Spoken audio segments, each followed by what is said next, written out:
ராம ஜென்ம பூமியில் கும்பாபிஷேக பணிகள் நேற்று முதல் தொடங்கியுள்ளன. 22ஆம் தேதி கும்பாபிஷேகம் நடைபெற உள்ள நிலையில் நாடு முழுவதும் உள்ள மக்களுக்கு அழைப்பு விடுக்கப்பட்டு வருகிறது.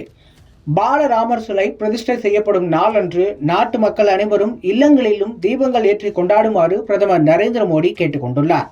கடந்த 2020ஆம் ஆண்டு ஆகஸ்ட் மாதம் பிரதமர் மோடி அடிக்கல் நாட்டி தொடங்கி வைத்த கோவில் திருப்பணிகள் நிறைவடைந்து வரும் 22ஆம் தேதி அன்று பிரதமர் மோடி திறந்து வைக்க உள்ளார். அயோத்தி ராம ஜென்ம பூமியில் 1800 கோடி ரூபாயில் மிகவும் பிரம்மாண்டமாக கட்டப்பட்டுள்ள ராமர் கோவிலில் வரும் 22ஆம் தேதி ராமர் சிலை பிரதிஷ்டை செய்யப்பட்டு கும்பாபிஷேகம் நடத்தப்படுகிறது. விழாவிற்கான ஏற்பாடுகள் முழுவீச்சில் நடைபெறுகின்றன.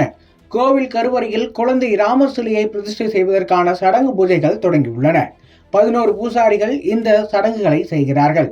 இந்த சடங்குகள் 21ஆம் தேதி வரை நடைபெறும். 17ஆம் தேதியன்று ராமர் சிலையின் பரிசார் பிரவேசம் விழா நடைபெறுகிறது. அதன் பின்னர் 18ஆம் தேதி தீர்த்த பூஜை, ஜல யாத்திரை, கங்கா திவாஸ் ஆகிய பூஜைகள் நடைபெறுகின்றன. வரும் 19ஆம் தேதி ஔஷதி திவாஸ், கேசர திவாஸ், கிருதா திவாஸ் மற்றும் தன்யா திவாஸ் ஆகிய சடங்குகளும் நடைபெறுகின்றன. 20ஆம் தேதி சர்க்கரா திவாஸ், பாலா திவாஸ் மற்றும் புஷ்ப திவாஸ் போன்ற சடங்குகளும் நடைபெறும்.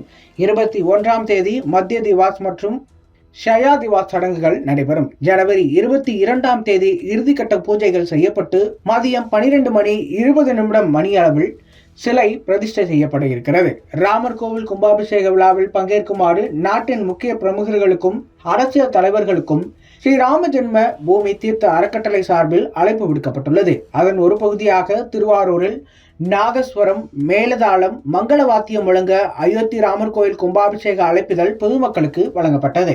ஜனவரி 22ஆம் தேதியன்று நாட்டு மக்கள் அனைவரும் இல்லங்களிலும் தீபங்கள் ஏற்றி கொண்டாடுமாறு பிரதமர் நரேந்திர மோடி கேட்டுக் கொண்டுள்ளார். நாடு முழுவதும் உள்ள பாஜக நிர்வாகிகள் அவரவர் பகுதிகளில் இருக்கும் கோவில்களை சுத்தப்படுத்தும் பணியை மேற்கொள்ள வேண்டும். திறப்பு விழா தினத்தன்று மாலை வேளையில் ஒவ்வொருவரும் வீட்டில் 5 தீபங்களை ஏற்ற வேண்டும் என்றும் கோரிக்கை விடுத்துள்ளார். இவை ராம ஜோதிகள் என்று அழைக்கப்படும். இவற்றை பக்தர்களும் பாஜகவினரும் குடும்பத்துடன் வணங்க வேண்டும் என்றும் தெரிவிக்கப்பட்டுள்ளது. இதனிடையே அயோத்தியில் சிறப்பு பூஜைகள் செய்யப்பட்ட கலசங்கள் நாட்டில் உள்ள முக்கிய ராமர் கோவில்களுக்கு அனுப்பப்பட்டு வருகின்றன.